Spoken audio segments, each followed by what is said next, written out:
là, à l'entrée de l'AFDEL, moi, j'étais déjà en formation au Maroc et je faisais des va-et-vient.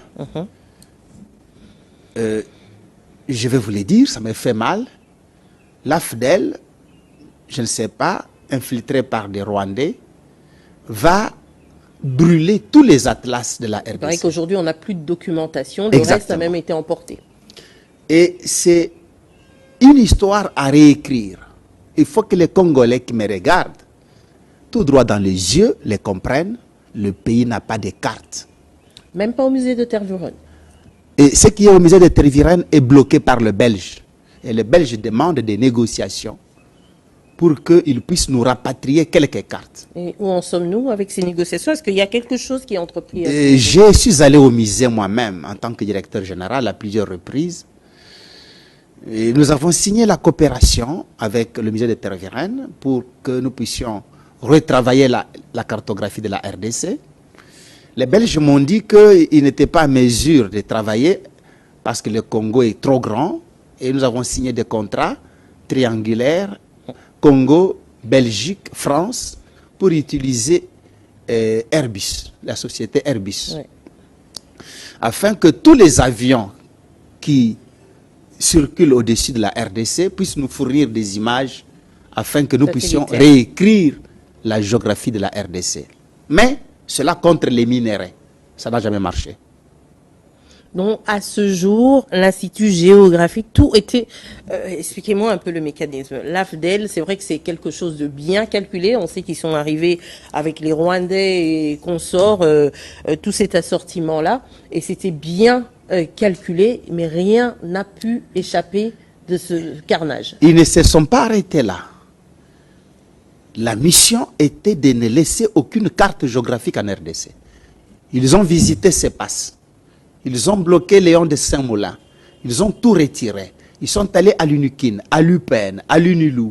Ils ont tué le directeur général provincial du Sud Kivu, qui a voulu résister sur la botte à Bukavu, assassiné. Et ils ont mis en débandade tous ceux qui pouvaient réécrire les cartes. Et je vous l'ai dit, les Congolais n'ont jamais rêvé qu'on leur a pris quelque chose de plus précieux, c'est la cartographie. On a l'impression que c'est un peu une sorte de... On ne se soucie pas tellement de cet état de choses. Exactement, c'est parce qu'on veut effacer la mémoire. Quand vous parlez, on dit Gaël. Même si je ne vous vois pas, mais je vous vois. Exactement. J'ai votre image. Est-ce qu'on n'a déjà pas réussi à effacer la mémoire du Congolais? On a effacé la mémoire. Je vous donne un petit exemple. Le lac Mwero, qui produit les bitoï dans le Katanga, qui est comme un ballon que le pied de Katanga est en train de botter. Toutes les cartes anciennes, nous avons ces lacs. Mais la génération actuelle ne connaît pas ces lacs. Vous voulez nous dire que le Congo, la RDC d'aujourd'hui, sortie des entrailles de la colonisation, n'est plus le même pays? Non, n'est plus le même pays. Nous avons perdu toutes les limites maritimes. Par exemple, quand nous prenions l'indépendance en 1960, tous les grands lacs nous appartenaient. Tanganyika, Albert, ainsi de suite. On a appris ça, hein. Je me souviens que ça, au moins, on a appris à l'école primaire. Et je vous dis que les Zambiens, tous ces gens, ils n'avaient pas droit de se rapprocher de tous ces lacs. À ce jour, ces lacs ne nous appartiennent pas. À ce jour, nous n'avons que quelques 500 mètres de bordure. Et toutes les eaux sont récupérées par le pays. On sait pourtant que la RDC est un peu riche en cours d'eau. Mais vous entendez parler, on arrête les Nandais tout le temps sur le lac Albert.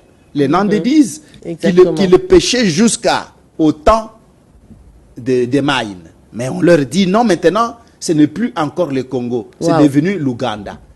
C'est plein de villageois nandais au Cachot, à Kampala, soi-disant qu'ils ont traversé les frontières maritimes. Mais à qui revient cette responsabilité? Attendez. Bon, est-ce que l'Institut géographique à ce stade, qu'en est-il? Qu'est-il devenu? L'Institut géographique à ce stade est vendu. À qui? Vendu, ça veut dire a disparu? Est en train de disparaître. Et ça veut dire que les Rwandais ont réussi. J'ai été contacté par l'ECC, l'église Protestante, protestante, l'Église du Christ au Congo. Christ au Congo, et puis aussi soutenu par la CENCO, pour refaire la cartographie, mais en tant qu'universitaire à l'UPN, pas à l'Institut géographique. Donc, l'Institut géographique, juste à côté de nous, a été d'abord vendu aux Malaisiens.